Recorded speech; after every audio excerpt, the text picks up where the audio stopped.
नमस्कार शेतकरी मित्रांनो, पीक विम्याच्या संदर्भात अतिशय महत्त्वाची आणि एक चांगली अपडेट तुमच्यासाठी देण्याकरिता हा व्हिडिओ आहे.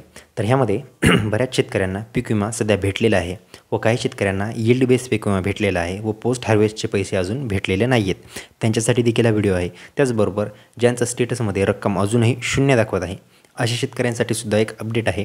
त्याचबरोबर काही शेतकऱ्यांना काही जिल्ह्याची म्हणजे नाशिक असेल, त्याचबरोबर धाराशिव असेल, धाराशिव झाल्यानंतर बुलढाणा, बीड ह्या जिल्ह्यांच्या संदर्भात देखील अपडेट आहे.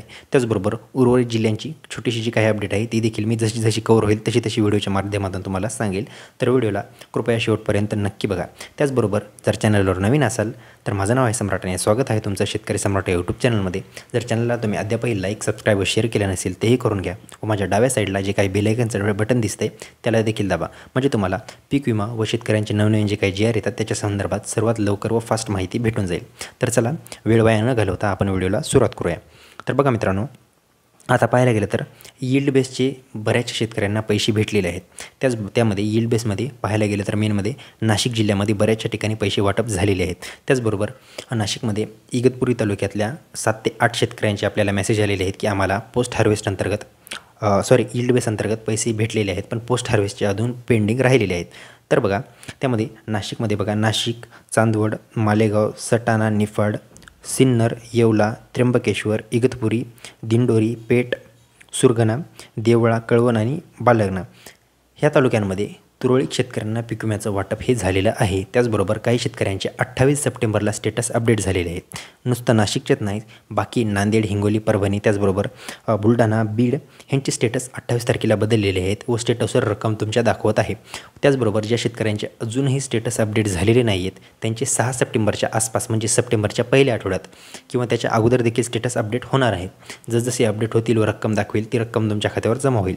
तर ह्यामध्येच बघा मेन पाहायला गेलं तर ज्यांनी पोस्ट हार्वेस्टचा ज्यांना पीक विमा अद्याप भेटलेला नाही आहे त्यांच्यासाठी एक कंडिशन आहे. त्यामध्ये बघा, ज्यांनी क्लेम केले होते अशाच शेतकऱ्यांना पोस्ट हार्वेस्टचे पीक विम्याचे पैसे भेटणार आहेत. जर तुम्ही क्लेम केला असेल तर तुम्हाला रक्कम ही नक्कीच भेटून जाईल. त्यामध्ये बघा व त्याचबरोबर ज्यांची रक्कम शून्य आहे अशी ह्यांचे 10 सप्टेंबरच्या आसपास स्टेटस चेंज होणार आहेत.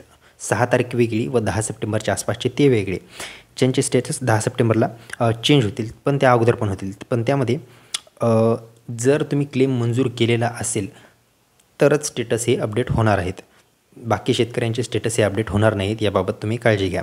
तर बघा ही होती ह्या जिल्ह्यांची अपडेट. त्याचबरोबर बघा अजूनही परभणी, हिंगोली व नांदेड या जिल्ह्यासंदर्भात अपडेट आहेत. त्यामध्ये बघा नांदेड व परभणी जिल्ह्याच्या तालुक्यांमध्ये वाटप झालेलं आहे. त्यामध्ये मेन असेल परभणी जिल्ह्यात काही तालुके बघा, पूर्णा, पालम, त्याचबरोबर परभणी तालुका व जिल्हा, त्याचबरोबर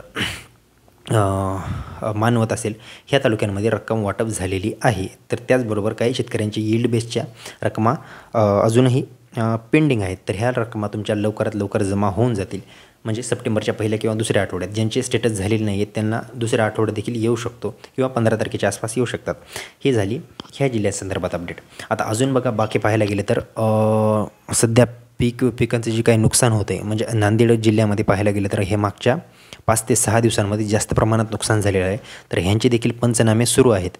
तर तुम्हाला अतिवृष्टी नुकसान भरपाई अंतर्गत तुमचं हे झालेलं असेल, तुम्ही फोटो काढून जर तलाठी किंवा कृषी सहाय्यकांना जर दिलेलं पंचनामा केलेला असेल तर ती सुद्धा रक्कम 30 सप्टेंबरपर्यंत होणार होती, पण ती डेट वाढवण्यात आलेली आहे. त्याच्या संदर्भात अजून जर तुम्ही काही केलेलं नसेल तर कृपया तुमचे तलाठी किंवा कृषी सहाय्यक आहेत त्यांच्याशी जाऊन भेट द्या किंवा तुमच्या जवळपास कोणतं सेवा केंद्र असेल तर फोटो काढून तुम्ही त्यांच्यामार्फत देखील पंचनामे करू शकता.